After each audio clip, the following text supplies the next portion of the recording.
Well, welcome everybody. I'm Stacy Adi Demangate, the Executive Director of the Wildlife Museum of Art and Nature, and we're excited to be having our first virtual program in a while, and the first one dedicated to Fire and Ice, our exhibition on climate change that we have up right now.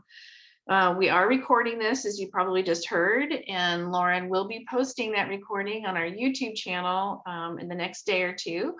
And you'll also be able to see all kinds of other webinars that we've already recorded and other kinds of programmings that we have there. So be sure to check that out or pass it along to your friends and neighbors.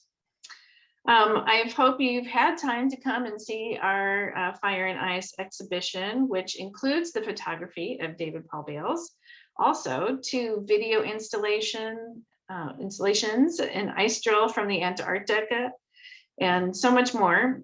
We created the show as part of the Environmental Alliance of Santa Barbara County Museums, and there are 14 of us that currently are hosting exhibitions and or programming relating to climate change. But we're all very different kinds of institutions. There's history, there's the Santa Barbara Mission, there's a children's museum, the Moxie, there's natural history, there's us, there's other kinds of art museums. There's just so many different kinds of perspectives that we can all bring to the topic of climate change.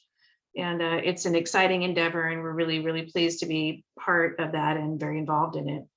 And all of those will be up through sometime in September. So there's plenty of time still to go explore up here in the Valley and down in Santa Barbara. And Lauren, yep, I knew she'd already done that. She's already typed in the web address for the Alliance. So that's where you would go in a centralized way to find out who all is participating and what we all are offering. So be sure to check that out if you haven't already. And I'll just interrupt to say that link is also on our website for Fire and Ice. So if you forget that link, it is accessible there. You can always email us. Yes, and Lauren is our communications marketing person and does a phenomenal job. So thank you, Lauren, for all you do in that on our behalf and that and many other things. We have a few other functions coming up that I just want to mention before we start.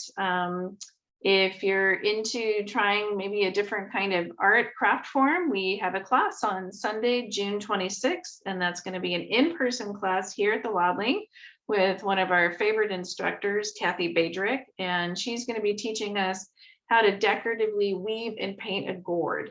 So kind of a new and different thing for us to offer, and there is still room for more students, and you can find out about that online. So if you haven't signed up, we hope to see you. It's going to be great. Kathy always does a really great job for us. We're going to be a little quiet with programming in July, but back in August for our second family day, which is going to be on, I forgot to write down the date, 11 to 4 on, Lauren, did you memorize that date? I can't even check my calendar right this second. Sorry, I'm so deep in the chat that I didn't hear the question. Oh, family day. I'm sorry. It is in August. I will pull that up. Oh, here we go. The 14th.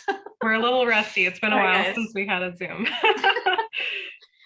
Apparently. Okay, so we're going to have free admission, special craft activities, all very family friendly and more. And so stay tuned for more details and come out and visit us. And we're going to be doing another talk related to Fire and Ice, which is all about NASA's ISAT program. So we'll have 2 scientists joining us, hopefully sometime in August, that will be talking about ISAT, which was recently launched from our very own backyard in Vandenberg. And they're going to be talking about how it's able to monitor basically ice depths and what's happening with melting, and which is so important for understanding climate change and how things are changing, and the poles are where a lot of that is changing faster than in some other areas. But tonight, of course, we're going to be focused on fire, the other part of our show, Fire and Ice, both from an aesthetic point of view, but also very scientific. Fire is a natural part of forests out here in the West, and we need it. These ecosystems need fire. Some of those seeds need fire, then that heat to even be able to germinate.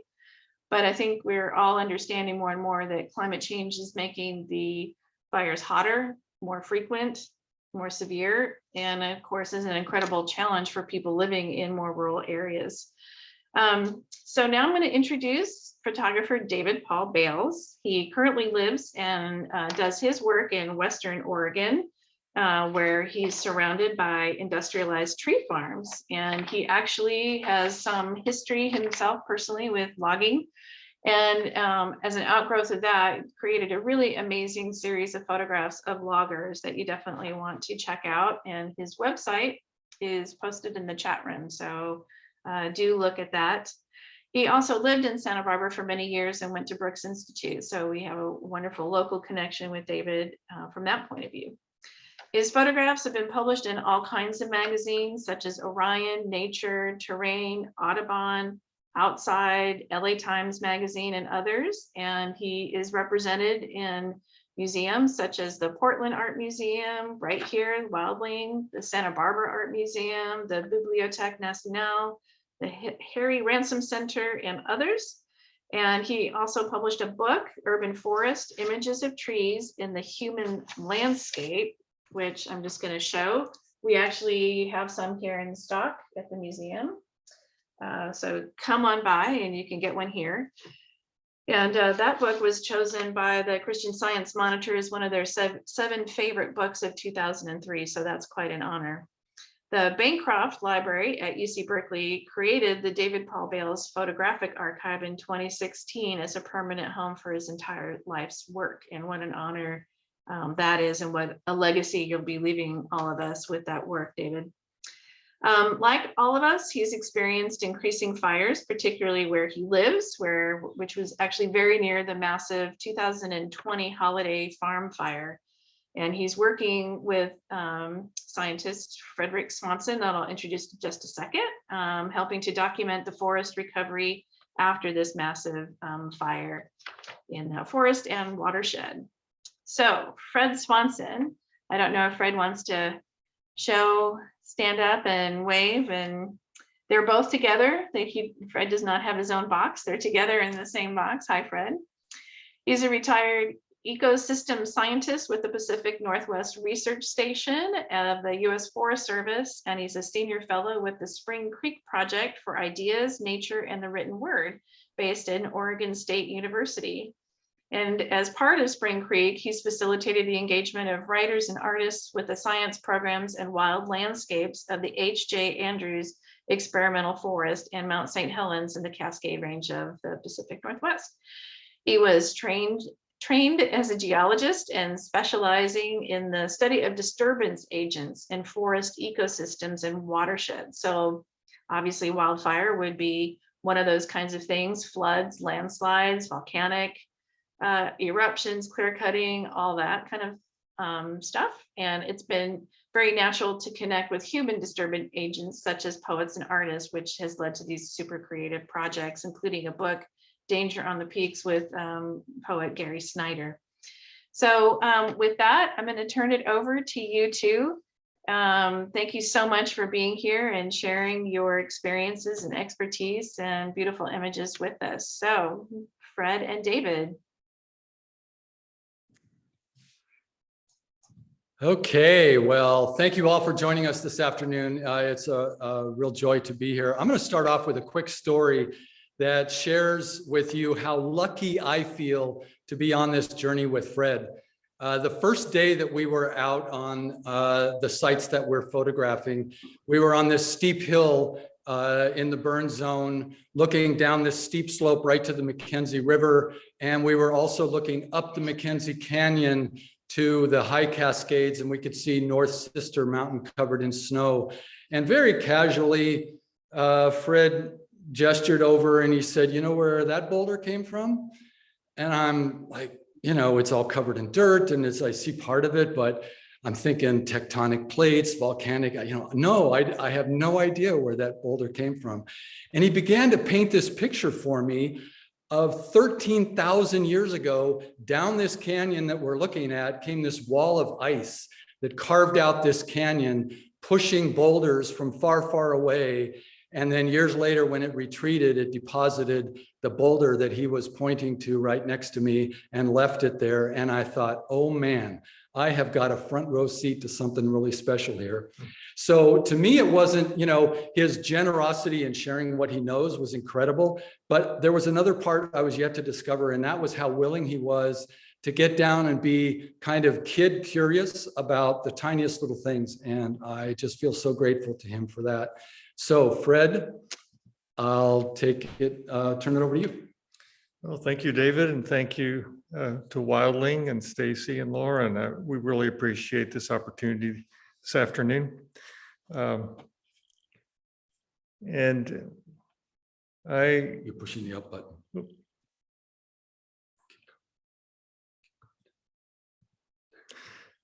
Thank you.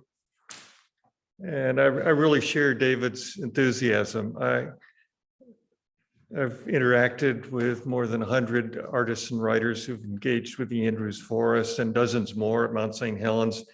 And this has been the first time I've really tried to be a primary producer and participate in the creative process rather than being just sort of a facilitator of their access.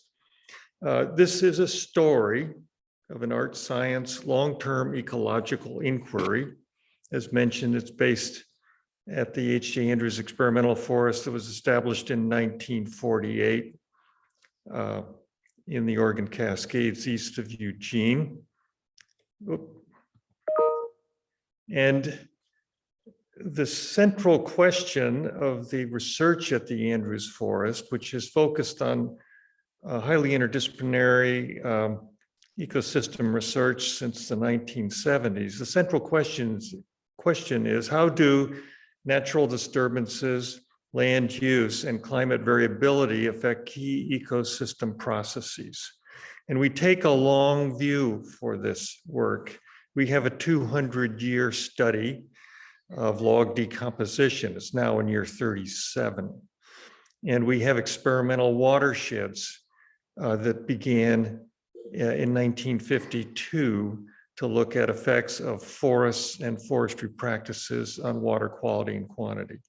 And we have a host of other works. And about 20 years ago, we brought in the arts and humanities in a program we call Long-Term Ecological Reflections. And the humanities side occurs through the Spring Creek Project for Ideas, Nature, and the Written Word, privately endowed funding and in Oregon State University. And the mission is to find new ways to understand and reimagine our relation with the natural world. And we do this through residencies, art exhibits, web pages, books, gatherings, public events.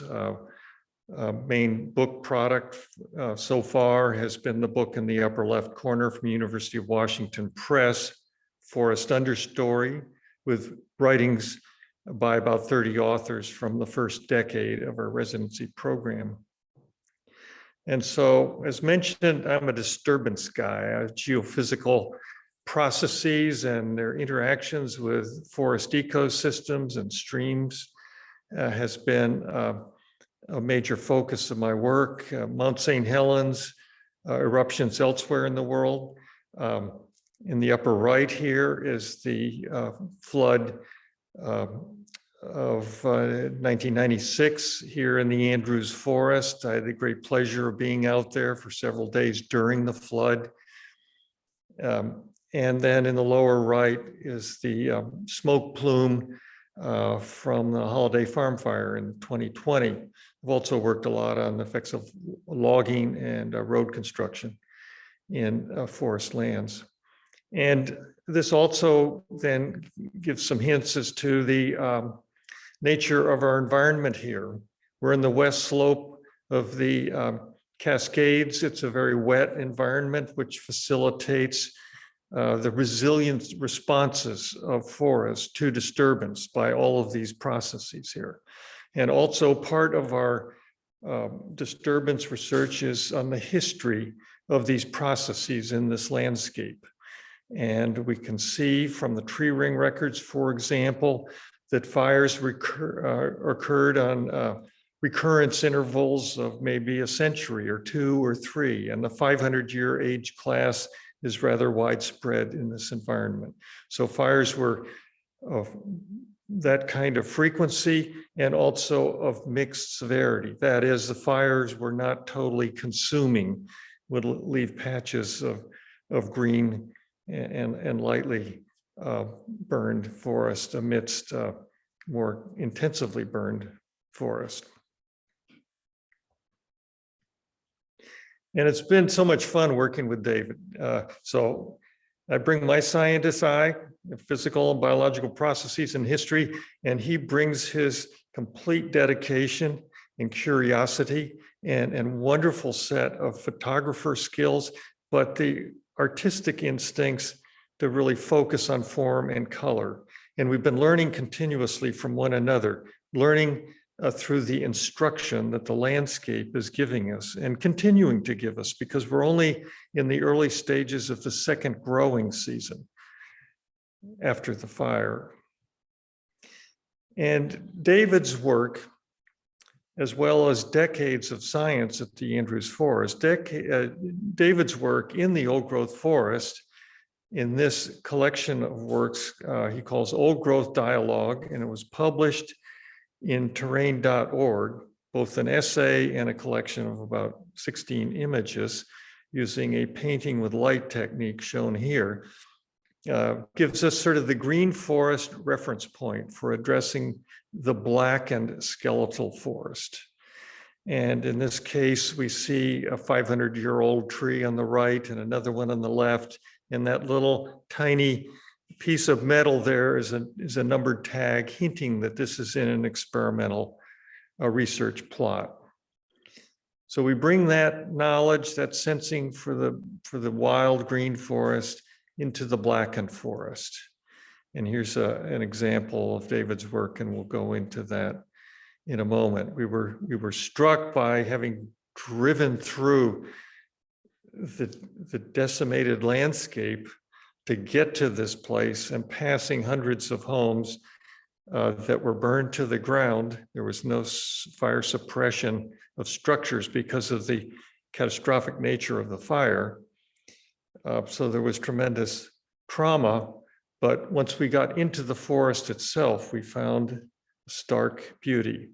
So this is a view, a drone view, thanks to the McKenzie River Land Trust, which has provided access to the burned lands to us for this work. This is looking east up the McKenzie River, which is there on the right. And then there's a snow-capped volcano at the crest of the Cascades, the head of the McKenzie River drainage. And you can see the patchy character of the fire in the forest in the middle of this image. And then the leveled town of Blue River at the base of the image. So I'll turn it back to David to lead us into the images. Thanks, Fred. So the photographic portion of this project is divided into 3 distinct approaches that we've taken. The first approach to describe is the chronosequence approach, or photo points, we call them.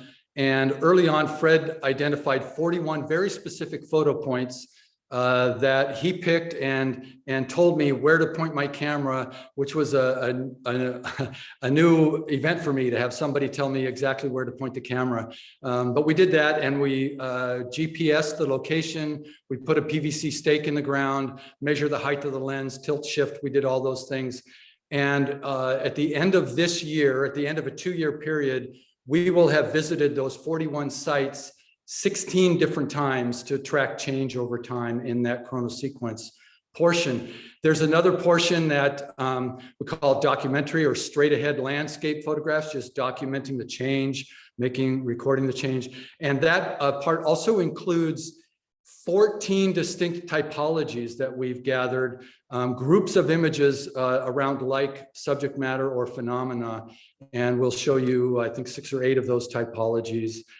But there also is a component that is, a few images are on exhibit at the Wildling right now called Standing Still. And that's a very personal, fine art, expressive, not exactly truth-telling, but allowing myself to express what I felt in response to those images. And I'm going to show you some of those now. So very early, I saw one of these trees beside the river, and I just made a beeline over to it. And I stood beside it and I was looking at it, and I felt a kind of presence. I felt it, a dignity, a personhood, not a personhood, a character quality. And I began to feel that and wonder, how could I make a picture of this that portrays that kind of individual character and identity. And so I decided on a technique that I would use that would separate it from the rest of the charred landscape around it, giving it its own identity, much the way I would light a portrait subject in a studio and separate it from the background. And so as I realized what I was feeling about these, I realized there was a kind of quality of being a survivor. And so the title of this work is called Standing Still.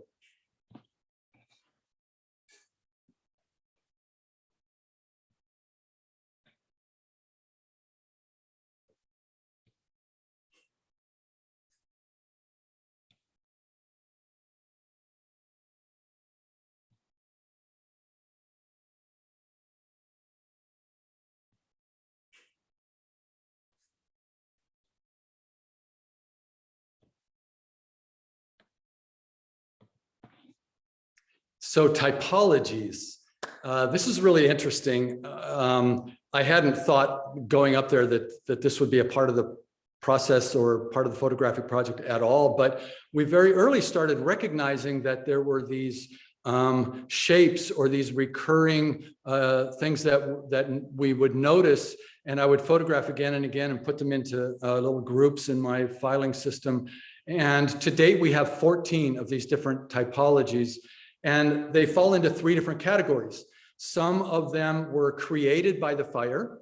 Some of the typologies were revealed by the fire. And then more recently, we have a few that are a result of biological processes that were triggered by the fire. And so I'm going to show you a few in just some of these categories.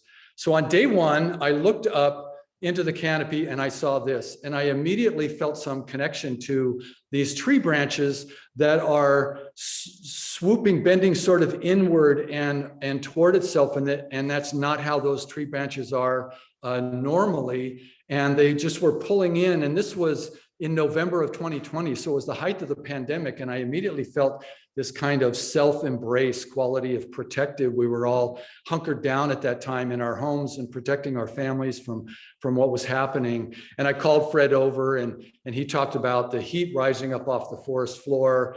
Even though the tops of the trees didn't burn, that heat caused those branches to bend and curl inward. But interestingly, the conifers did that, but the hardwood trees, the branches didn't do that. They didn't respond the same way.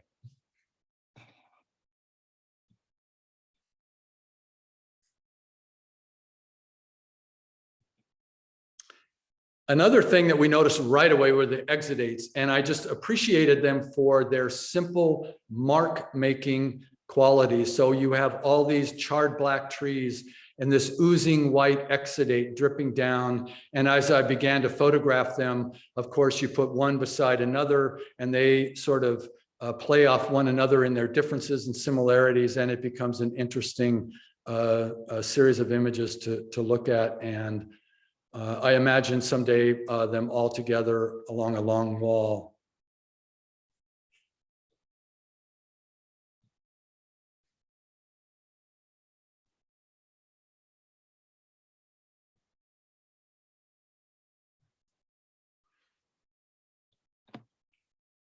Fire abstractions. So if you'd have told me that you're going to go up into the Black Forest and you're going to find all these interesting, colorful shapes and abstract images in this charred burned forest, I would not have believed you. But it turns out that wood burns differently than bark. Different tree species burn in different ways. And so these different forms and colors and shapes were revealed that I found to be really quite interesting. And it's one of the largest groups of images that I have.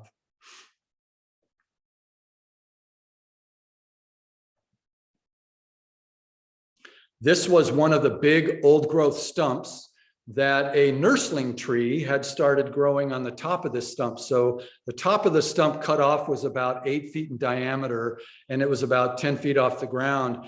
And a tree sprouted up in that area between the wood and the bark years ago and sent its roots down in between the wood and the bark to ultimately get to the ground. And that's what you're seeing after the bark burned away. You're seeing this whole root structure of this nursling tree that had grown on the top of that old stump.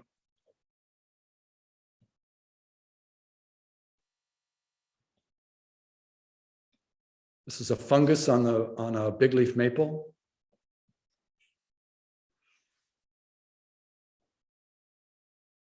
Aseasonal leafing. So I just loved these little sculptural forms that were around the landscape. I thought they were really lovely little pieces of three-dimensional sculptural art.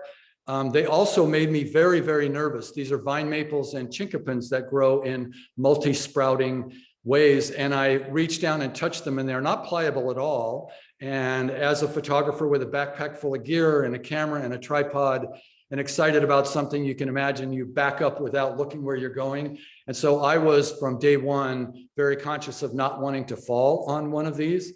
So I was always looking at them. But then I really noticed in late December, out of season completely, these little flushes of bright green and orange leaves came out. And so I looked up the word. Aseasonal actually is a word. And we have yet to learn why exactly the tree would choose to put out maybe what little energy it had in a time of year that was so atypical for it to do that. But we're going to find a specialist in that area to find that out.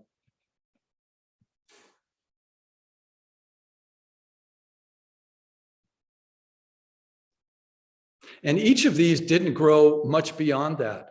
They just put out a few leaves, and then that was it. It didn't keep growing. They didn't add more leaves. It just stayed kind of right there.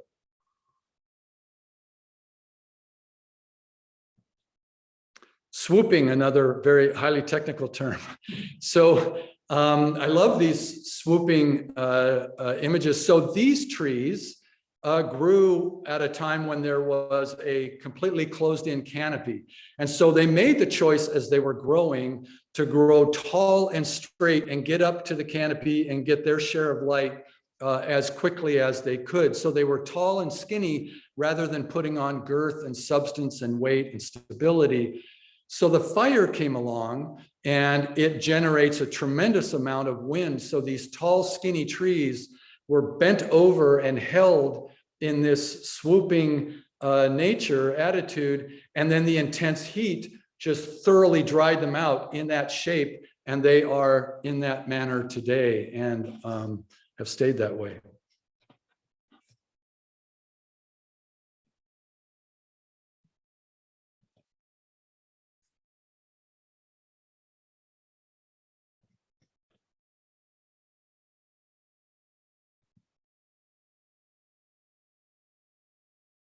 Stump Ghost. This is one of my favorite typologies. So 80 to 100 years ago, the Western Europeans made their way across and they started cutting down the trees in this area.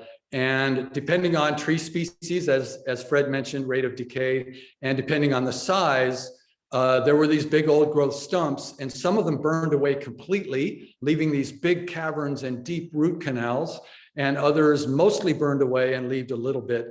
This particular stump ghost, as we call them, measured 12 feet across, and the deepest root canal went back about 6 feet. The biggest of these that I photographed was 15 feet across with a 9-foot long root canal.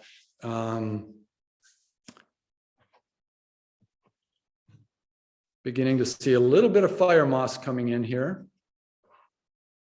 Later, the fire moss is turning yellow, and now the fireweed is coming on and really beginning to cover over some of these stump ghosts. Woodpecker holes, this is an example of one of the biological responses triggered by the fire. So early on, beetles would drill tiny holes into the trees and deposit their eggs. The eggs would become larvae, and then later the woodpeckers come along and drill much larger holes to get their beaks in and feast on the larva. During this process, fungi enters the holes and begins to spread inside and decompose the wood fibers, which will ultimately bring that tree down, spreading nutrients throughout the forest and bringing nutrients to the new generation of trees. And during this whole process of making these holes, then the tree is opened up and the exudates and sap ooze out of the holes.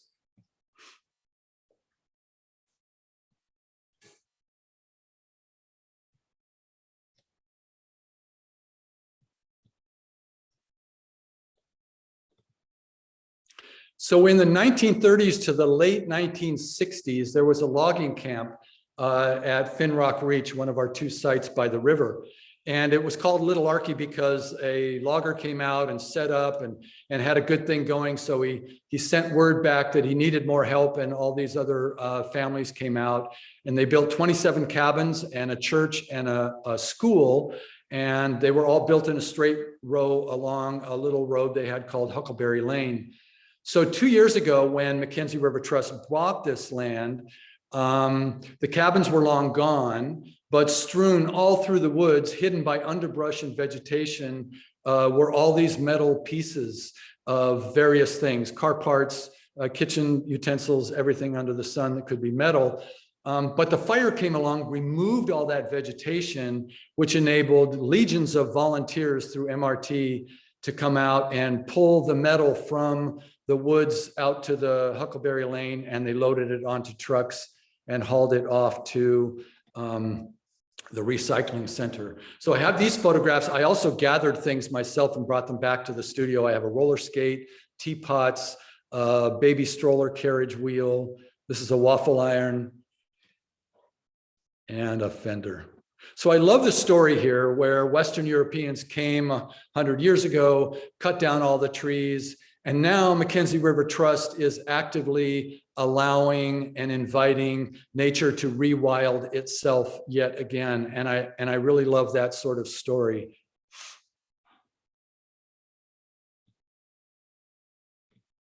So Fred's going to talk a little bit about our chronosequence project. This has been a very interesting project in terms of revealing both the interesting manifestations of the resilience of the ecosystem, but also giving us hints of the uncertainties of the future. And the chronosequence approach has been one that has found very interesting use in art and science, and it's been conducted both opportunistically, that is, where there'd be some interesting images created in the past, and then people later came along and said, wow, it'd be neat to repeat that because the land has changed so much. And also in chronosequence approach used intentionally from the get-go, and that's what we're doing.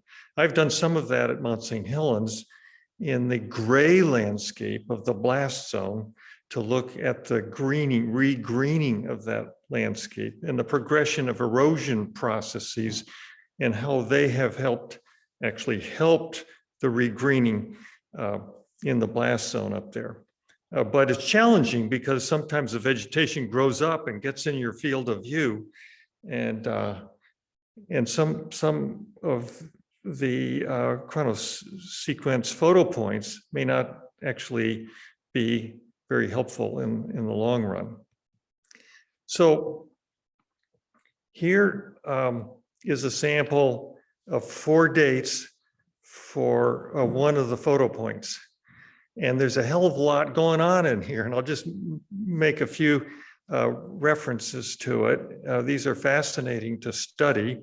And as David mentioned, we already have about a dozen shots at each of these locations. So this is looking downriver in the midst of the fire zone.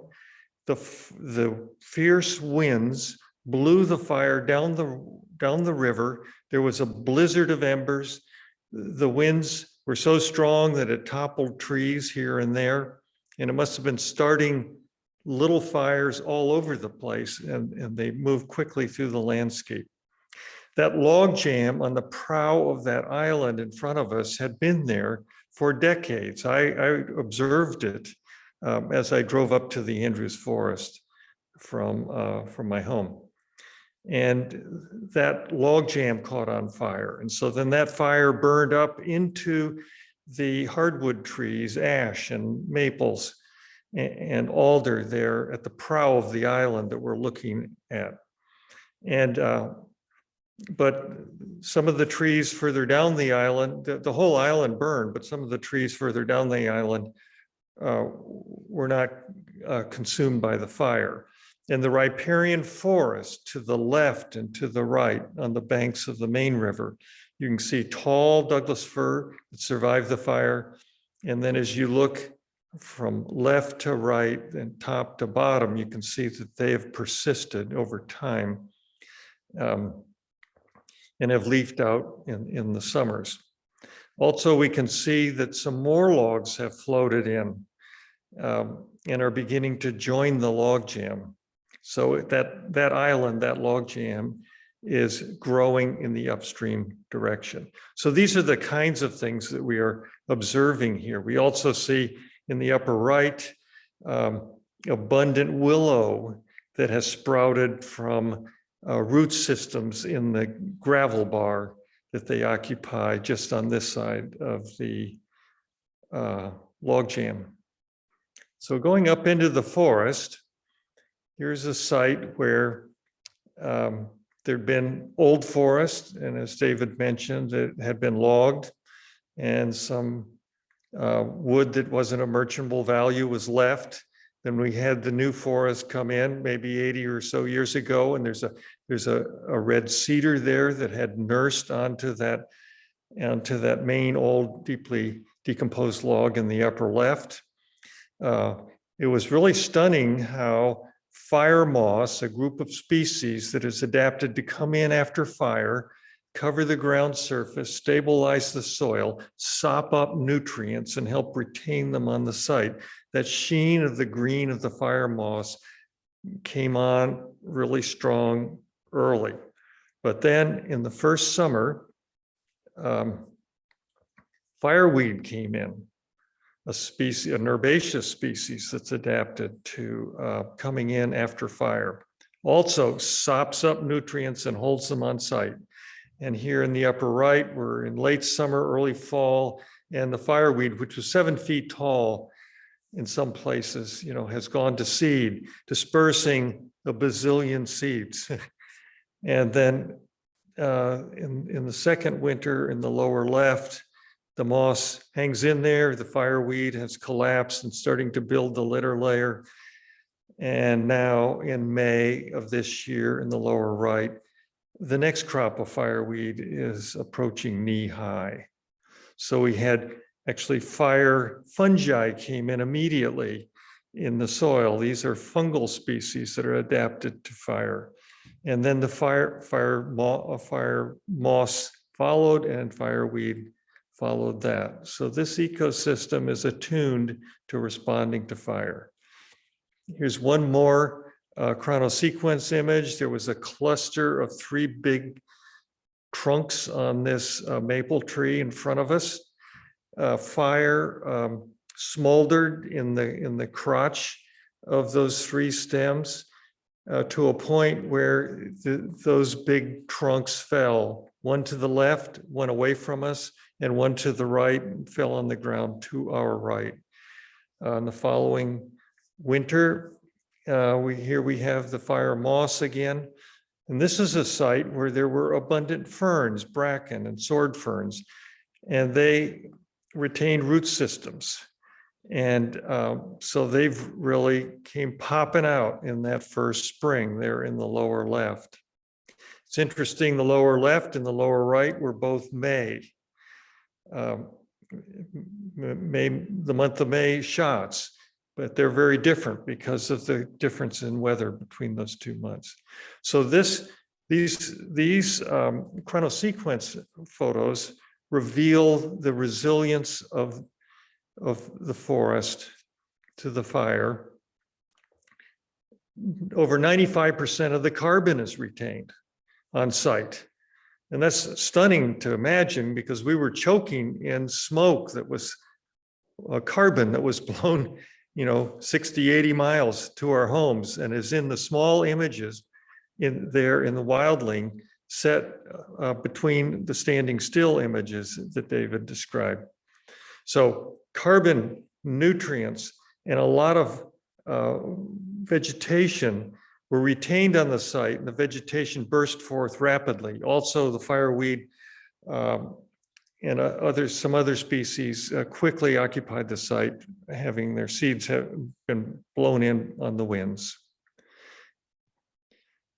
So David's images also are beginning to reveal several concerns for us about the uncertainty of the future. So here are three categories. The first has to do with climate change. At this site, the fire burned quickly through the understory and scorched the foliage from below. However, a bunch of the Doug firs retained some green foliage at their tops, and we can see those across the upper middle of this image. And some of the broadleaf maples in spring, put on a crop of foliage at the tops of their crowns. But then the heat dome came booming in late June. The 1-year anniversary will be about 2 weeks from now, and scorched that foliage from the top. So the foliage sort of got a double whammy. And so what we see in this image is the product of the scorching by the heat dome, and those trees cast off those leaves, those maple trees cast off those leaves and gave up on trying to sprout up high, whereas the Doug firs could persist. And so here we see where the maples have lost their foliage, but the Doug firs retain their greenery. So here's where that's the case. But around the base of many of those big maples, there were many sprouts put out, and big leaf maple leaves were coming out on them. But then the scorching effect attacked those as well. So this leaf here with the brown fringe is a case where it just couldn't pump water fast enough into the leaf so that it could evaporate and help protect the leaf and to keep the leaf cool. And so there was scorching of these sprouts, which were only 4 or 5 feet above ground level. So these sprouts took a beating, but they put out a new flush of foliage, and those crops of little leaves are the effort to put out a new foliage crop. So climate change, we don't know how that's going to manifest. The progression of warming is gradual and over years, but this heat dome effect was really a warning of how severe this could be. Here, 112, 114 degrees. The second source of uncertainty about the future is for sites of continued intensive land use. This is a site where there had been an old forest, as evidenced by these big old stumps, and then some of the wood that was left on the site. This had been logged maybe 60, 70 years ago, and conifers, the straight trees in the center and to the left, came in, and then there's a big cluster of big leaf maples there to the right. This is the first winter after the fire. That was September 2020. This is in the first summer, and you can see the vegetation is coming on significantly. And so some of the brushy, bright green foliage on the right is sprouting around the base of the maples. and there's some purple fireweed in bloom here and there. However, later in that summer, on this private land, there was a salvage logging operation and set that vegetation recovery back. So we're very curious to capitalize on this serendipitous opportunity to be able to compare what happens in the salvage log site with what was going on in the unsalvaged site to the left. And sites like this on the right have undergone several cutting cycles. There may have been use of herbicides, slash burning, then here comes a fire, and then here comes another logging operation. So we were curious to see how this site does. And here's one final image in this series of the Little Archie site. And here's a monument of collected trash marking the boundary between the Little Archie camp on the right and more wild forest on the left. And invasive species, vetch and Scotch broom and other species are moving out from these areas of past human intervention. So these are three major causes of a sense of the uncertain future.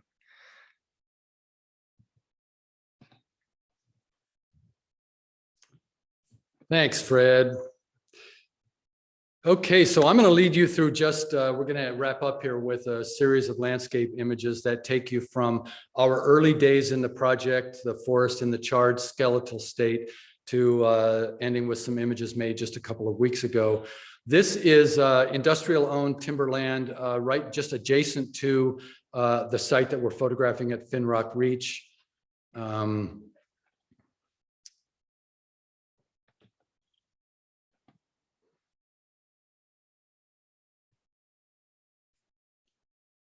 I definitely saw a Pegasus in this remnant of old growth stump. So we have talked about vegetation succession a little bit, and we're now in year 2. So we're seeing vegetation come up through last year's dying and receding vegetation. There's also a succession of color that has been quite interesting to us. So we didn't get access right after the fire. So before we were able to get there, the forest floor had been covered in white, ash, gray, and black, and that was the palette. And the needles and leaves in the trees didn't burn, but they scorched.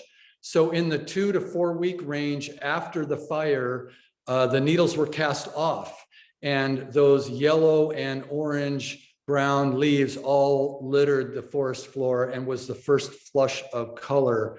And then later, some of these hardwoods like the big leaf maple here began to shed their bark, revealing the color of the wood underneath.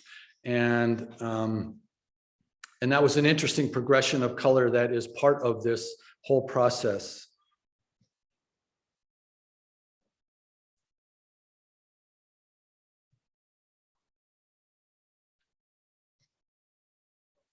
Here we begin to see a little bit of fire moss coming up there in the upper right-hand corner.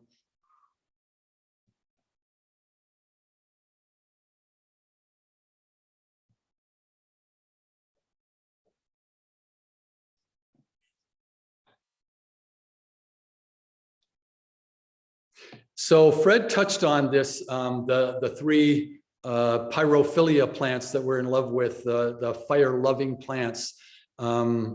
Fire fungi, fire moss, and fireweed. So the little round brown, orange shapes that you see are, the common name is called goblet fungus or Geopixis carbonaria. And it's the first thing to grow, and it begins right after the fire, and it sends these filamentous strands that permeate the soil. And that's very important because the heated soil expands and dries out and becomes loose. And so these filamentous strands help to bind the soil and help a bit with preventing erosion. And then at some point above ground, they create these fruiting bodies, these little goblet type fungus. And then also in this image, we see the fire moss coming on also, that bright green, neon green. And this is later in the stage of fire moss. These setae are growing. They're little capsules that get bigger and bigger and more pregnant. They're filled with the spores that will later be released into the air. And fire moss spreads as spores. So it's just always in the air around us until it finds an opportunistic place to land and grow from.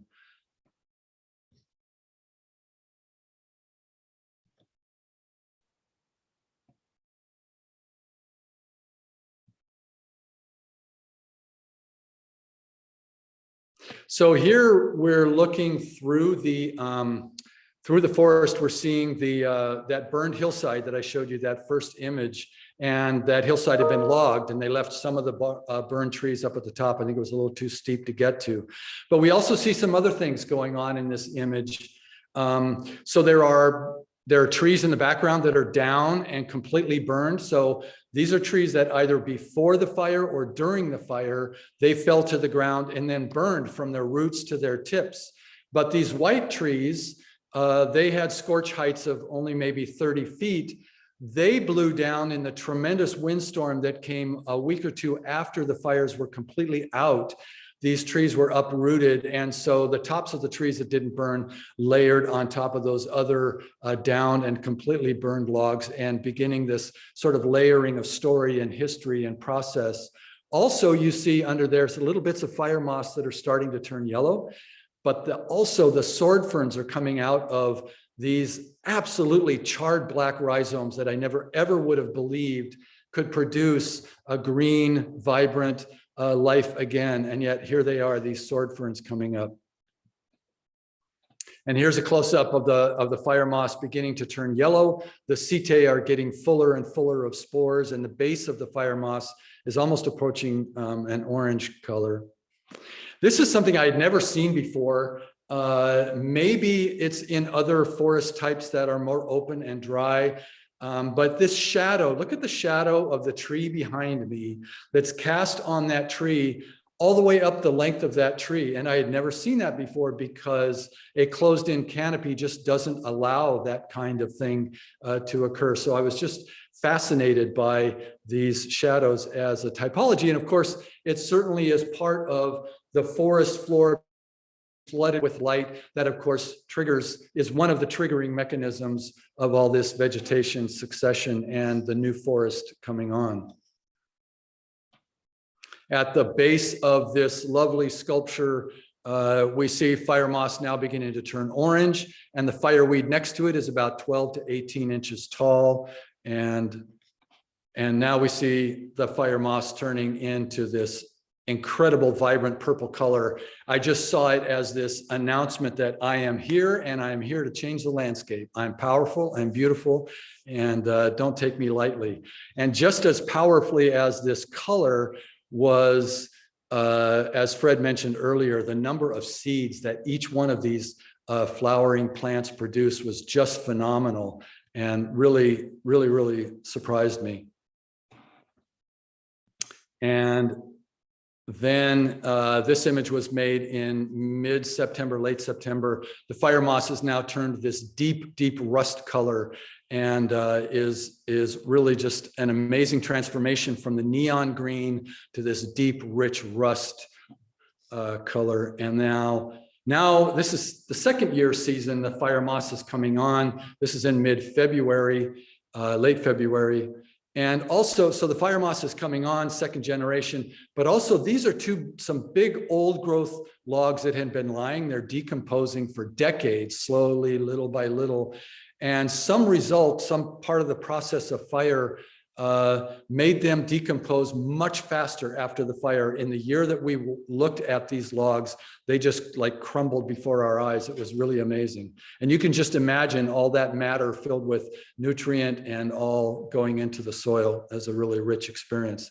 And here we're seeing the fire moss now coming up through last year's dry, dead, laid down fireweed stems. And it's a litter layer beginning to develop, a layer of history and time and seasonal change. And here's another example of the decomposing process. And I love these two little cedar trees. I always pass by them and I think of them as ballerinas up on point, you know, on their little tippy toes, dancing and moving. So here we see the layering of fire moss and fireweed stems from last year, but also the trees, these trees are shedding their bark, like this big leaf maple shedding its bark, exposing itself, part of the decomposing process. And we have this year's fireweed coming on in this vibrant purple color, announcing again its power, its strength, and its beauty. So halfway through this 2-year process, we're halfway through year 2 of this process, and the forest continues to teach us. And we really celebrate every time Fred and I go out there, the resilience of the forest that we're witnessing. And we're also deeply concerned about the uncertainties that we see. But Fred and I talk often about how we do our work, choosing to be hopeful, because it's that place of hope that helps us do our best work in this process. So I want to thank the Wildling Museum for the fabulous exhibition that they have done, and for inviting us to be here today and to share with you this afternoon, and to the McKenzie River Trust for granting us permission to spend so much time on their property, and for the great work that they do. You can see more of the work on this project here and my other work. And a big thank you to each of you for coming out and joining us today. And thanks for coming, and we do love questions. So Lauren, we'll turn it over to you. Thank you so much, David and Fred. I'm sure I speak for everyone in saying it's just fascinating to see your work and how much access you're able to show us who don't get to go into these forests. I mean, the level of color and vibrancy that's coming up is just amazing to me. I mean, I never knew such a variety of plant life came from fire. So thank you. And I'll give everyone a little chance to put in some last questions. I know I saw comments from Hillary saying such expressive documentation of the effects of fire. And I guess I'm curious, what has been most surprising to you in this process so far? Is there anything that was unexpected, I guess, for both of you? Oh, for me, what was, I went to this blackened landscape, and I had no idea that there were rhizomes in the soil that were going to produce and that seeds were going to blow in. I had no idea that in 7 months' time, there would be fireweed 7 feet tall. It just, like, that happened. And it was such a kind of riotous, joyous surprise for me. So I think that the amount of vegetation in a relatively short period of time that covered this absolutely charred landscape was just amazing to me. I've gone into a lot of disturbed areas shortly after the event, the disturbance event occurred, like Mount St. Helens on day 10. And I've always been surprised. And there are just so many fascinating things going on, and it's hard to absorb them. And so I guess I've been really impressed by the learning process, and especially to get to share it with someone with such a different way of viewing the system. And I'm long retired, so I'm completely free to just go out there and sop it all up and look at all of these fascinating phenomena. So one of my favorites is the Woodpecker Holes, yeah, as David described them. And they emerged after about a year. And you can see the tree and the bugs and the woodpeckers and the sap and the fungi all duking it out, some on the outside and some on the inside. That's been really a special and interesting thing for me. But I'm waiting for more surprises, because we are just at the get-go. I wish I had another lifetime to invest in this. I have a question from John Ritchie. He said, do you know how long you want to continue the project yet? Is there a set duration? Oh, hey, John. Thanks for joining us.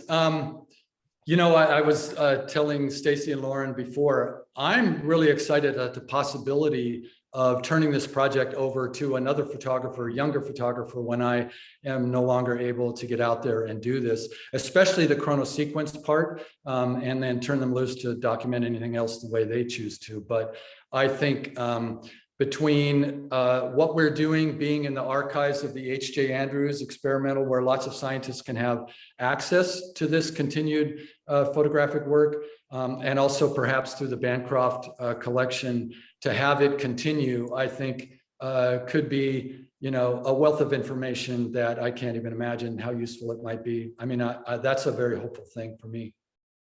Our experience at the Andrews Forest with these long-term studies, and also in the context of working in 500-year-old forests, you never get to the end. There are always new surprises. There are always new questions. New scientists, young people come in to places where we've worked for a generation or two already, and they'll come in with new tools and new questions in a new societal context. And they'll capitalize on all the work that's been done, the data streams from the past, and carry the work forward. And so there's no ending, you know. And also another perspective that a forester colleague has, you know, the signature block on his webpage is after the fire is before the fire. These phenomena are repeating, and what they do in any one event is very much determined by the state of the ecosystem at the time of the event. And so one thing we have in the landscape that we're looking at is patches of ground, little archy, you know, or the forest that was cut 90 years ago. We have pieces of land in different conditions at the time of this fire, and they're performing rather differently from one another. And we're just observing that unfold. And I'm sure that that will continue. Those differences will continue to be manifest out long into the future.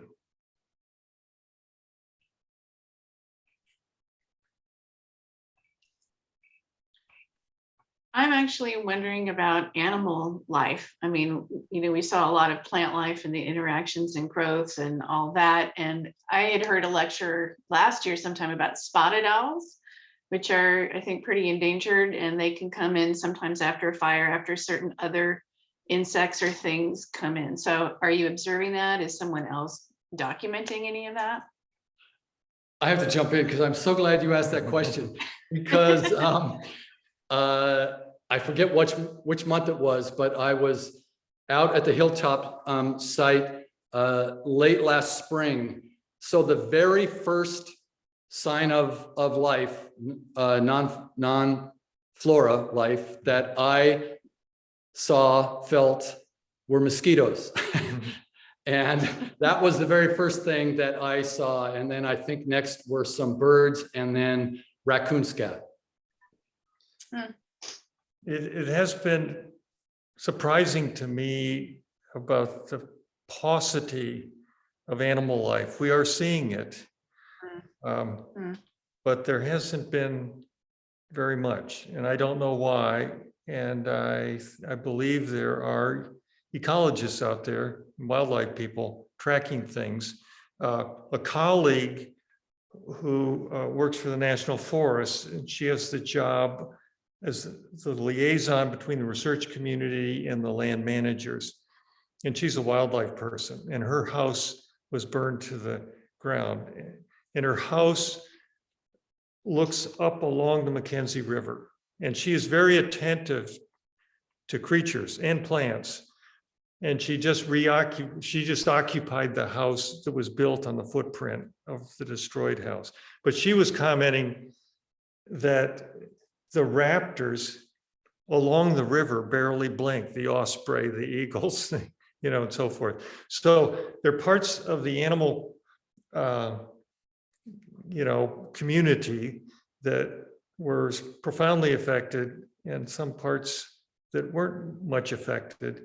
And from the work at Mount St. Helens, for example, a lot of the aquatic systems fared pretty well or rebounded more quickly than a bunch of the terrestrial ones did. So I expect it depends on environment and the organisms you're talking about. Spotted owls used to be a really critical feature out on that landscape, though cryptic. I mean, it was hard to find them, but they are in steep decline due to logging of old growth, habitat removal, but also the invasion of barred owls, which are much more aggressive and displace the spotteds. And so they're really taking a hit before these fires. And then the fires are certainly contributing to their problems. Thank you. I wonder, Stacy, to your question, if because the Finrock Reach property that we're on is flanked on either side by these still steep hillsides that were logged. And so, that's a different post-fire management style. Let's capitalize on all this carbon and get it, whereas we believe more in leaving the carbon on site, especially these days as we need as much carbon stored. Part of that carbon, log it or don't, is that so much carbon is burned to log the trees and get them to Home Depot and build your shed with it, that leaving them on site really does multiply the amount of carbon that is retained. We did have a very hopeful moment when we found piles of elk scat in the little Archie site, but we haven't seen any elk themselves. Good sign for sure. I did want to mention for folks who maybe haven't seen the Fire and Ice show yet, David and Fred are a wonderful example of just how these artists are working with scientists and collaborating. We have a firefighter writer collaborating with Suze Wolf, who's a fabric artist. You have David Rosenthal and Xavier Cortada, and Anna McKee, who have done the Antarctic Artists Collaborative or Collective. And so there's so much research and thought that goes into their work that's, has so many other people that are inspiring it. And so definitely, if you haven't seen the show yet, make sure to make a point to come out and see it. We did have one question that came in early, right at registration. They may have even been our first signups, from George and Jane Roach. That's more about fire broadly, but I was going to share that one unless there's any others. But they said, we were just gobsmacked by the latest revelation of the New Mexico fire and the fact that a, quote, controlled burn lay dormant for months before reigniting.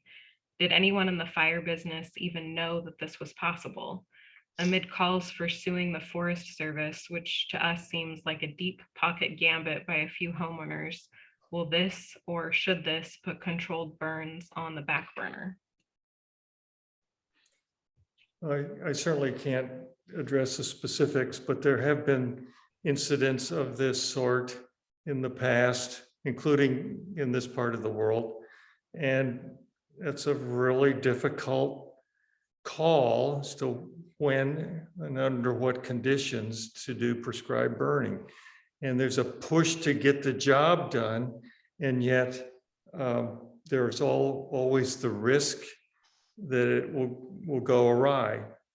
And I know there's a hell of a lot of attention to the questions because the consequences can be so grave.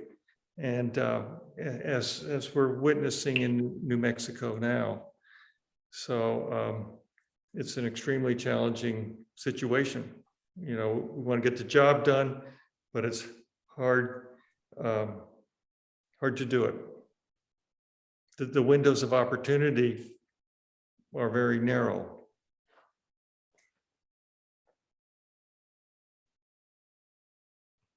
All right, I think I don't see any other questions. So thank you all for coming, and we will be putting up a recording on our YouTube channel within the next couple of days. I did put in the chat a couple times David's links to the following fire site, as well as his personal website and Instagram.